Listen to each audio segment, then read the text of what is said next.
So you're ambitious. You got big dreams, you want to be successful, and ultimately you want to live the life you've always imagined. But there's a problem. You're lazy. You know exactly what you should be doing, yet you don't do it, leading to feelings of guilt, because deep down, you know you're capable of more. This guilt builds up over days, weeks, months, until it turns into acceptance. And then the new year arrives, and with it, the same goals from last year. You start off strong, fueled by motivation and a bit of delusion, but before you know it, procrastination creeps in. Like that one relative who always shows up uninvited. Your lingering procrastination turns into a daily cycle of laziness. And before you know it, you've labeled yourself as a lazy person. So how do we break this cycle and break free from procrastination? Well, there are many videos on the internet, but majority of them only address the symptoms, like deleting social media or removing distractions. While these may help in the short term, they fail to address the real issue, the root cause behind procrastination, which can be summed up in one word: inertia.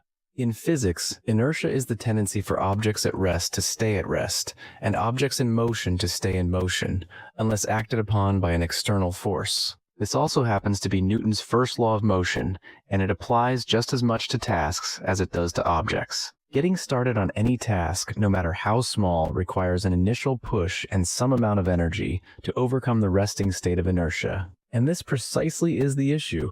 We make this initial push so big and difficult in our minds that instead we just avoid the task entirely and distract ourselves with cheap dopamine-inducing activities. So to break procrastination, we need to break inertia. And there are two ways to do this. Getting started is the most difficult part, so make this as easy as possible by reducing the stakes and taking the smallest step forward. For example, if you tell yourself, I need to sit down and complete my 5,000-word essay, the inertia is too strong, as the stakes are so high. But instead, if you tell yourself, I'm only going to write 50 words, the feeling of inertia is much lower, as now it's pretty easy to get started without needing to rely on willpower or discipline.